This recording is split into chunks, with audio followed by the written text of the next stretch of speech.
İmam Sadiq Aleyhisselam bir gün dayanmışdı şəhərdə deyək, o dövr ki, necə deyirlər, bazarda, çöldə. Həzrət buyurur ki, ağzımı bağlamışdım ki, məni tanımasınlar. Özdə elə bir yerdeydim ki, orada imamətə etiqad olmayan bir yer idi. Həzrət buyurdu ki, cemaata tamaşa eləyirdim. Bir vaxtı gördüm, cemaatin içindən bir nəfər çıxdı, getdi çörək dükanına tərəf, dayandı və baxdı ki, satıcı başı qatışıqdır. 2 dənə çörək götürdü, əbasının altına qoydu, çıxdı, getdi. Mən təəccüb elədim ki, yağın bu müamiləsi bunun bu cürədir. Düşdüm bunun dalınca, görüm bu niyə belə eləyir. Getdim, gördüm, meyvə dükanına yaxınlaşdı. Yaxınlaşdı və oradan da 2 dənə nar götürdü, qoydu əbasının altına. Yenə də öz-özümə dedim, ilahi, bu ola bilsin müamilə eləyir, bu nə məsələdir? Nəsə deyir, bu getdi, mən də bunun ardınca düşdüm və getdi, gördüm, bir yerə çatdı ki, orada nalə eləyən bir xəstə kişi var idi. Gəldi, ona yaxınlaşdı, bir dilağız elədi, salam, bədə salam, deyir, çıxartdı çörəyi də, narı da ona verdi, dilağız eləyib, getdi. Deyir, mən düşdüm bunun ardınca, bir getdi ki, ta gördüm, heç kəs yoxdur. Yaxınlaşdım buna, salamun aleykum, aleykumussalam. Ey bəradə, ey qardaşım, ey əzizim, mən sənin bir əməlinə təəccüb elədim, heyran qaldım. Nədir o məsələ?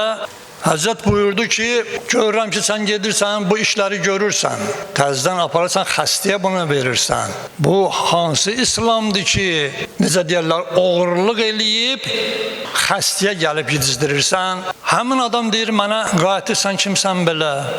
Mən dedim ki, mən Cəfər ibn Muhammed ibn Ali ibn Hüseyin ibn Ali ibn Əbi Talibəm. Hə, sən Peyğəmbər balasısan. Dedim, bəli, Peyğəmbərin balasıyam.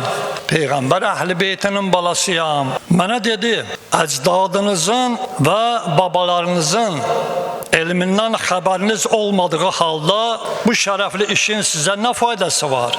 Yəni, bu təriflənməli bir işdir. Amma siz bəyənmirsiniz bu işi. İmam buyurdu ki, səni başa düşmədim, nə demək istəyirsən? Deyir, həmin adam mənə qayıtdı ki, Qur'anı ki bilirsən? Dedim, bəli.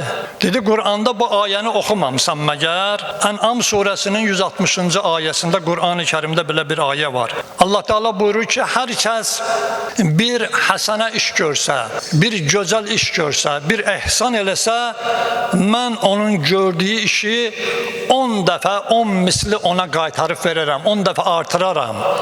Və hər kəs bir günah iş görsə, bir haram iş görsə, elə onun özü qədər ona günah yazılar. Məsələn, birə-bir günah yazılar. Dedi, nə olsun ki? Dedi, necə anlı olsun? Görmüsən, Allah burada buyurdu ki, bir yaxşılığa 10, bir pis işə görə 1. Və mənə dedi, ey Allah Peyğəmbərinin balası, sən bilmirsən ki, mən 2 çörək ondan oğurladım. Dedi, bəli. Dedi, oğurladığım hər çörək 2 günah. Oğurladığım hər nar 2 günah, hər biri. 4 günah iş gördüm. Dedi, bəli. Dedi, mən onu apardım, verdim ehtiyacı olan ağır xəstəyə. Hər birinə ki, Allah 4-dən 2 çörək, 2 nar idi, onun hər birinə 10 dəfə bu eləyir 40 savab. 40 savab, amma hər birinə ki bir günah yazılır, bu eləyir 4 günah. 40-dan 4-ün çıxanda neçə qalır? 36. Deyir, mən 4 günah iş görmüşəm, amma 36 dana savab iş görmüşəm. Həzrət buyurdu, vay sənin halva olsun.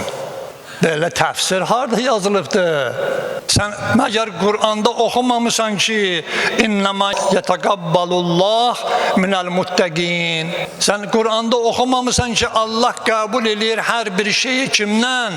Muttəqilərdən. Bəyəm, oğurluq eləyəsən, müttəqi olasan. Görün, nə qədər bir yanlış bir düşüncə ki, Qur'anı özünün düşündüyü kimi həm oğurluq, həm doğruluq. İstədiyi tərəfə yozuq və əməl eləyir. Bu dinin salamatçılığı ola bilərmi? Odur ki, insan gərək o şeylərdən qaça ki, onu Peyğəmbər və Qur'an uzaq eləyibdir.